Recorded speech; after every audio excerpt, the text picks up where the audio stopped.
Greetings and welcome to another monetary creation update. This is a monthly series of videos that I do that track the progress of monetary creation worldwide, which can also be called quantitative easing or unofficially money printing. And we observe the data to see whether it supports my atom thesis, where I contend that technology is exponentially progressing, therefore it is generating an exponentially rising amount of deflation, and that's why so much quantitative easing done worldwide for the last 12 years or so has not caused the inflation that people are expecting. Even now, even though inflation is in the media all day long, every day, that is very inaccurately represented and greatly exaggerated because the media is in the business of making you frightened. So this central bank monetary balance sheet report is produced by Yardeni Research, Dr. Ed Yardeni. And so we scroll down. These are the four central banks of the world, with the United States Federal Reserve being in red and the other four being Europe, China, and Japan. So as you can see, the United States is not even the largest contributor to money printing. It is only the second largest after Europe. And later in this video, we are going to look at how much money printing each of these countries has done in proportion to the size of their GDP. And then you will see how absurd it is that US money printing is being singled out for anything. But the United States has only done $8.8 trillion of money printing going back to 2007. 8.8, which is a little over 1/4 of total money printing. Europe has done even more. And Japan and China have also done a lot. Now, the problem with a lot of discussion about quantitative easing is that it assumes that the United States is the only country in the world. They say the Federal Reserve is printing money and that has debased the dollar, even though the currency exchange rates between the US dollar and other major currencies are about the same as they were 30 years ago. And this is going to cause hyperinflation that will cause gold and other things to go up, even though those are commodities that are priced worldwide, whereas the United States is just one country. So the printing in one country causes a worldwide price commodity like gold to go up. Those are the types of very ignorant opinions that are dominant in our headline-driven age. And when you come to a channel like this one, you'll see with data how none of those narratives are true. But since technology is borderless and money printing is borderless, how much individual countries do in terms of quantitative easing is very unimportant. Only the grand total matters, because the grand total enables us to see what is matching up with technological deflation. So these four central banks of the world are the largest. They comprise maybe 90% of the world's total monetary creation, money printing. Not 100%, but about 90%. And this is the best report that we have about that. So what is the sum of these four? That is this chart over here. And as you can see, we're up to $31.2 trillion of quantitative easing. And every time that they try to halt it, they end up doing more. And the trend line is on this very nice exponential parabola, kind of distinctly visible at this point, and this is what you would expect if it were matching up with technology. Now, I wrote my Atom publication in 2015 and published it in early 2016, and I had a lot less data to go off of than we have now. But as I predicted, this has to keep rising exponentially because technology is becoming a larger and larger percentage of the total world economy. As a greater percentage of the world economy becomes fused into high-tech products and activities, high-tech defined by something that has double-digit percentage improvement rates year over year, then more of the economy experiences deflation. And I say 3% of the world economy is now high-tech. It took centuries and centuries and centuries to go from virtually 0% up to 1%. We crossed 1% at the very beginning of the 21st century, then rose to 2, and now about 3. And I have other videos detailing how to calculate this percentage and where it could be in the relatively near future, and what the implications of that are as that percentage gets higher and higher. But for now, we see an exponentially rising amount of quantitative easing, which the economics profession is completely unequipped to explain. They not only don't have an explanation, but they're not even curious enough to truly consider an explanation that is surprisingly simple and robust, because they only interact with other PhD economists, and those are hyper theoretical people. They are among the most theoretical people you will ever imagine. When what they memorized from their mid-20th century textbooks, their decades-old textbooks, turns out not to be true, well, then just ignore reality, because the textbook is what they memorized. And everyone they interact with also memorized the same textbooks, so therefore that must be right. So QE is rising exponentially, but you see that it's flattening right now, because we hear about central banks of the world, including the US, tapering QE and talking about raising interest rates. So what is the year-over-year percentage growth rate? For that, we scroll down. This is the same chart as the above, but in year-over-year percentage growth rate terms. And I have contended for a long time that this number has to be 16 to 24% a year. In the beginning, that was off of a very small base. Now it's off of a much larger base. But 16 to 24% a year is the robust equilibrium band. Going above that can cause inflation, and we did go all the way up to 46% in February of 2021. However, that was amidst the COVID crisis, so that did not cause the expected inflation. And now we have come down. There's been actually very little money printing in the last 12 months. Only 2.4 trillion as per the thumbnail of this video that you saw. Now 2.4 trillion would have been a lot over here, a very high percentage growth rate, but now that's not that much at all. That's only enough for 8.6% year-over-year compound growth. That's well below the 16 to 24% band that I'm talking about. So just to get back to this band, let's say the middle of the band, 20%, to get back to 20% a year from now, they have to do more than $6 trillion of new printing in the next 12 months, which of course they're not going to do. They are in fact clamping down printing and even raising interest rates, which is a very aggressive form of de-printing, reversal of printing. And that is going to cause a stock market correction, and then they're going to print more money again.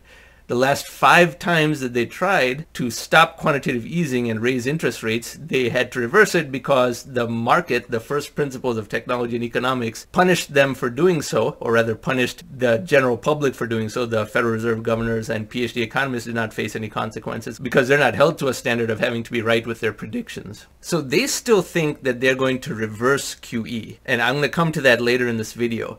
The 2010s decade had $23 trillion of QE, and at that time, all the economics establishment still believed QE would eventually be reversed and they would return to high interest rates because they think high interest rates are normal because they have a mid-20th century economics mindset and they don't believe that anything new could have been learned after the mid-20th century. Everything that could be learned has been learned according to them in their own field. And the problem here is that they say $23 trillion will be reversed, whereas I said on January 1st, 2020, and all my followers and people who were reading my blog at that time know that I said that the 2020s decade would have $50 to $100 trillion of money printing. 50 trillion if it were done in the form of direct cash to people, which is what I recommend. 100 trillion if it were done in the form of bond buying, which is what they're doing right now, but is a very narrow and blunt instrument approach. So they say minus 23 trillion.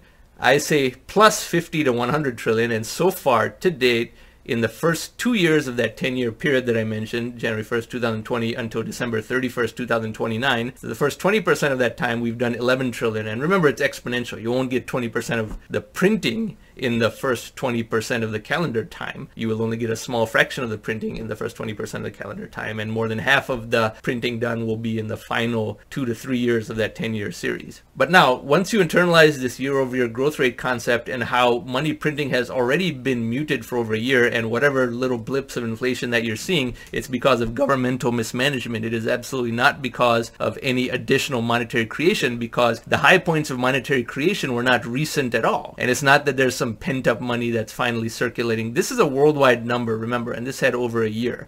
It is because of governmental mismanagement, such as discouragement of U.S. oil and gas production domestically, as well as mismanagement of supply chains. But now, onto the topic of country-level money printing. This is a point you have to whip out when anyone tells you that the U.S. is printing so much money that it's going to cause hyperinflation worldwide and that gold and oil will go up. The U.S. Federal Reserve is the second lowest money printer in the world in proportion to the size of the economy.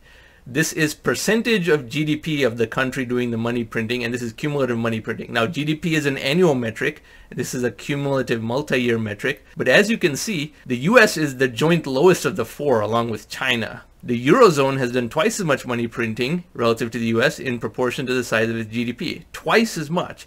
And nobody says that the Eurozone has high inflation or anything. But here's the big one, Japan. They have done 4 times as much money printing relative to the size of their GDP as the US. The US is only at 35.8 and Japan is at 135%. 4 times as much, and nobody claims Japan has high inflation. Even the people who claim that the US is already in hyperinflation, which it isn't, as I'll show you later in this video, none of them claim that Japan is in hyperinflation. So if people cannot explain why Japan can do so much money printing and not have any domestic inflation, they don't know what's going on. Only my explanation, my atom thesis, my holistic explanation about how all of this is interconnected is the all-encompassing theory. I've yet to see another one that has any alternative explanation that cannot be shot down with just the first 2 or 3 points that I described in this video. Things seamlessly go from taking a worldwide view when it suits them versus taking a US-only view when it suits them, combined with describing inflation in very anecdotal terms. Hey, it cost me $110 to fill the gas in the tank of my truck, therefore there must be hyperinflation.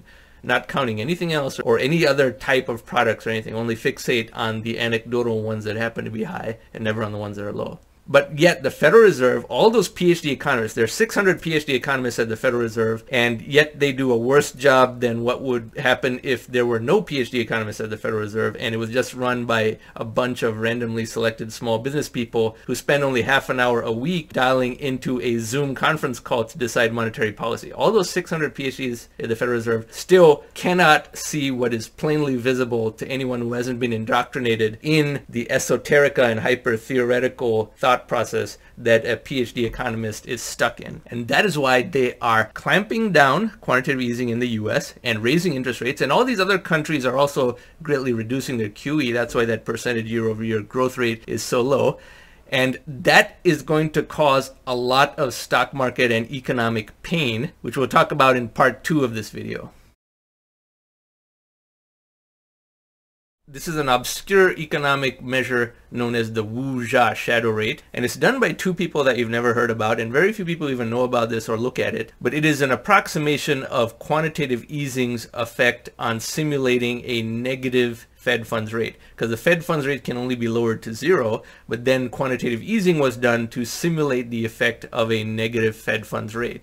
We had a positive Fed funds rate all the way until 2009 when quantitative easing began, and now this green line has diverged from the blue line, because the blue line is the official Fed funds rate and the green line is the additional negative reduction from quantitative easing. The green line is never above the blue line, but it is below the blue line when the US is doing quantitative easing. Now again, this is a US only metric. It does not take into account the worldwide quantitative easing effect, because the US only does 25% of the entire world's total, as I speak about virtually every month. Now look at how steep a rise this is in the Wuja shadow rate. We had the quantitative easing due to COVID-19, and that still only got us to this minus 2% or so Wuja shadow rate. So not even the all-time low that we saw in 2014, but only a partial low. I believe the broader long-term trend is negative because of the exponential deflationary effect of the atom. So the amount of QE that should be done should put us at minus 3% or so just as an equilibrium. Yet the Federal Reserve is tightening. They are tapering their QE very, very fast, and they are about to raise the Fed funds rate. They're going to raise it in March, and then they're going to raise it after that until there's a big stock market crash when they're forced to do QE again. They just don't understand that they're never going to get to this 3% Fed funds rate that they consider to be normal. They still talk about normalizing rates. They are tightening when they should be respecting this downward trend.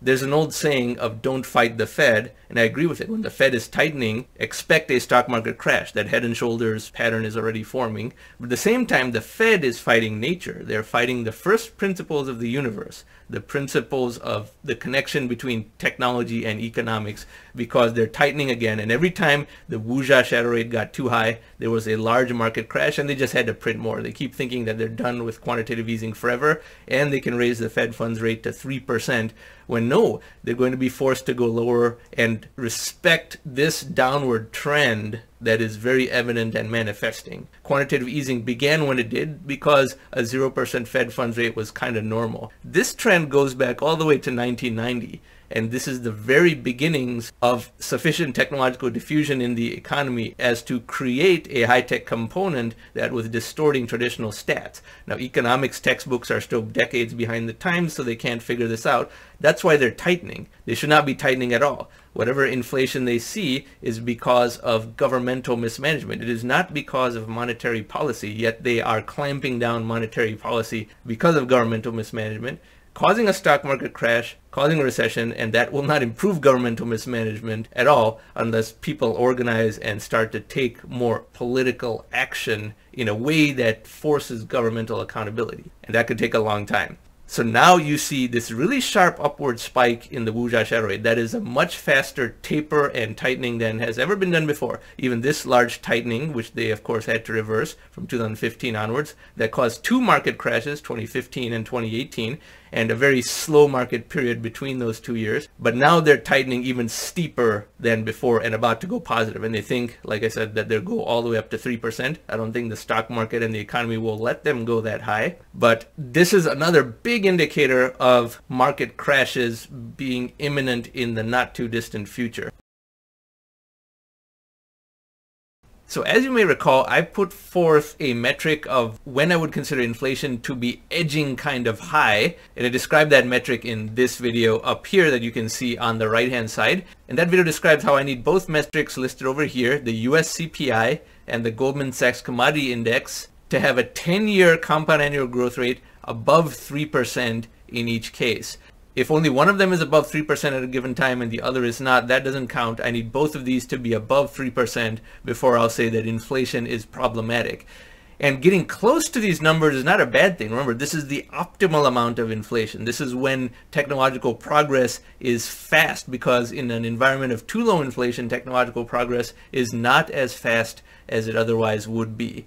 So this is actually optimal. You want to get close to these metrics, and technology would progress even if it went above these metrics, but that's when there's also too much hardship for average people. So ultimately, this is what I consider the optimal amount of inflation. To understand why inflation that is too low is actually a bad thing and deflation is even worse, you must see this other video that I have up here in the right hand side, because a lot of people have an oversimplified understanding of this subject and they think all inflation is bad and all deflation is good because they don't think that their income can ever change. So they think inflation means they're just paying more for everything, and deflation means they're somehow paying less for everything. Never mind that their debt is going to crush them in a deflationary environment, and very few people understand that. So definitely see that video that I linked to just a few moments ago. So in this US CPI threshold, 3% 10-year compound annual growth rate. So we go over to the CPI first. This is the Bureau of Labor Statistics website. So you go over here to the Consumer Price Index and take this icon over here.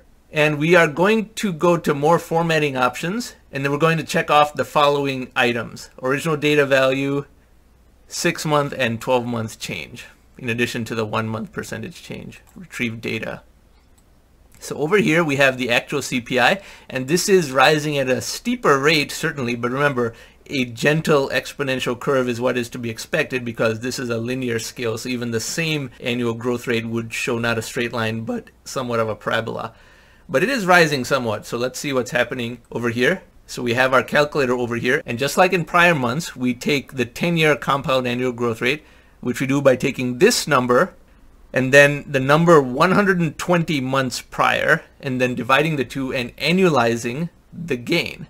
So we take this number, which is 282, divided by this number, which is 228, rounded to the nearest whole number. So 23.68% inflation over 10 years. Over 10 years. So what does that average out to per year? So you take the 1/10 root of that. This is the 10-year total amount of inflation. What is it per year on average? X raised to y? 0.1. I hope everyone understands the arithmetic of how that was done. So 1.02148. To find the actual percentage growth rate, you minus 1 from this and then divide it by 100. Okay, 2.148% has been the average annual growth rate, rounded down to 2.1. If it was a wee bit higher, it would be rounded up to 2.2. That'll probably happen next month, but 2.1. So 2.1 is the CPI annual growth rate. That is not even at the 3% level that I described before. That is, in fact, not anything to be worried about. Sure, the last 1 year has been a little bit high, but it's just offsetting the unusually low period of a year prior. You cannot look at this number without recognizing this number, and that's why you have to take the 10-year average. When you take, say, the 6-month chart, It's plateauing already. It's not rising anymore. It hasn't fallen down yet, but it's plateauing. One stock market correction, which is going to happen relatively soon because of the Federal Reserve tightening, will do it. And the 1-year annual growth rate, yeah, this seems very ominous, but it has to be viewed in the context of offsetting this and this. The average of this is about 2.1%. So this rise is all you hear about in the media. You don't hear about the average between this rise and this period immediately before because of COVID. And that's why I take a 10-year window of moving average for this. So now we go to the next metric, which is the Goldman Sachs Commodity Index. This is the Goldman Sachs Commodity Index over here. And it is higher than in prior months because oil prices have risen, as have natural gas prices. Remember, I said government incompetence can in fact always create inflation independent of any atom principles or anything like that. These get corrected over the longer term because of atom innovation and technological adaptations around the high price, but government incompetence can cause a rise. But nonetheless, the 10-year compound annual growth rate of the Goldman Sachs Commodity Index is still negative. It's minus 0.46%. Minus 0.46%, which is not as negative as prior months, but still in the negative zone. Remember, it has to go to plus 3% before I say it's too high. So minus 0.46% over a 10-year period. Sure, over a 1-year period, the rise seems like a lot, but what about a longer window of time? 10 years, minus 0.46%. So then when we look at what both of those numbers were that we just saw against my threshold over here, 3%, 3%, what do we have? We have the CPI at 2.1%, rising a little bit from last month and the month prior, to be sure, but rising at a very slow rate. That's why that 10-year window is very important. And you have the GSCI at minus 0.46%. Again, less negative than before, but rising. And I actually want it to be close to 3% for both of these because that is when technological progress will move faster. But right now it is rising, and is rising for the wrong reason. It's not rising because of an excess of liquidity pumped into the system, but it is rising because of government mismanagement and incompetence based on all types of supply chain bottlenecks and problems and an outright attack or discouragement of U.S. domestic oil production that has been engaged in. And it's not a partisan thing because, I mean, the Republican Party is someone that engages in the same thing. So both U.S. parties are incompetent. I'd say that is a fair view, but that is what we are seeing over here. So inflation has risen a little bit, but it's nowhere close to the thresholds that I have set before of 3% and 3%. And the Federal Reserve is already raising rates, and that is the problem. And they are going to cause a stock market crash, which of course causes inflation to fall substantially as well. And they will then be forced to lower rates again and print more money again because, as I describe in this video up here, the Federal Reserve does not realize how much money they will have to print since March 15, 2020 was the Netscape moment of economics. And this decade has to see $50 to $100 trillion of money printing because the prior decade saw 23 trillion. And the central banks of the world, the PhD economists, still think that they will undo the first 23 trillion and go to minus 23 trillion. That's what they thought at the beginning of the decade. And as you can see, their predictions continue to be wrong, but they don't revise their core assumptions because all of them have memorized the same outdated textbooks from the mid-20th century. That is why a lot of hardship is going to needlessly be caused to people that does not need to be caused. Anyway, I hope you found this informative, and I hope you found this to be a data-driven counter-narrative relative to everything you see in the media about how we're living in truly hyperinflationary times. And remember, the definition of hyperinflation is 50% inflation per month, not even per year, per month. The United States has never had hyperinflation or anything close to it. But anyway, thank you for watching.